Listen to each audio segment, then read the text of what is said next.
interest-based nervous systems. Okay. Typical brains have importance-based nervous systems. If your parents, your teachers, your professors, your friends, your partners, your bosses, your coaches think it's important to get something done, you just get it done because everybody else thinks it's important. Right. Importance-based nervous system. We can't do that. We have an interest-based nervous system. That means we have to be really interested in that thing to actually get it done. Now, there are things we have to do in society to get things done that we don't want to do, and there's workarounds for that.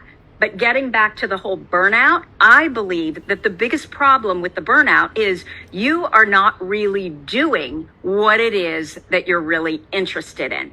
Because we have these bright, shiny brains, right? We're interested in everything. And so which of the many things that we're interested in is the one that we should actually choose to do? Right. We get overwhelmed, and so we're dabbling, because it's fun for a little bit. We're dabbling here, we're dabbling there. I believe that the key, and I'm not your typical ADHD coach. I don't do the tips and tricks. I don't do the one-to-one day-to-day stuff.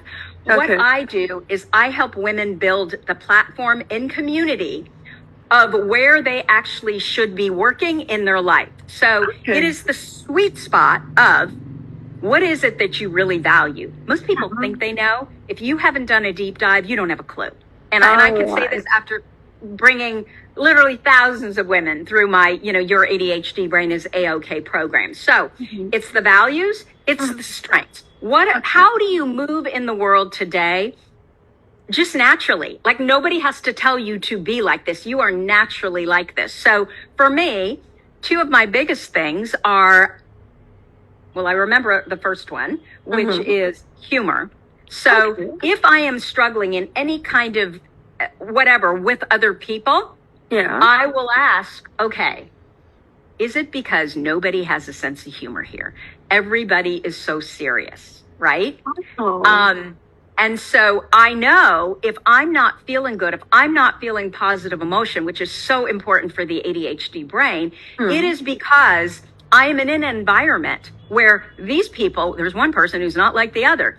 They can't laugh at themselves. They can't have fun while, everything is just so serious. I'm sure you've been around people like that. So I know right away that's the problem. So it's not me. I need to change my environment. So it's values. It's what are our natural born strengths? What are the talents that we're born with? And what are the skills that we built around them so we could turn them into superpowers? Kind of like the Malcolm Gladwell 10,000 hours, right? You need to spend 10,000 hours to be an expert. I think that number is way too high, but it's like that. And then what are you passionate about? What are all the things that you're passionate about? But because we are such mission-driven people, just naturally, we're just as sensitive. We're the ones who stand up and, open our mouths and everybody's upset at us kind of thing, because we just can't stand injustice. You need to take one of those passions that you can attach a side of service to and make it a purpose. So who can you help do whatever, to make their life better? And so it's that sweet spot where all of those things convene. And if that is where you're working, I think it's really, really hard to have burnout, because when you think about hyper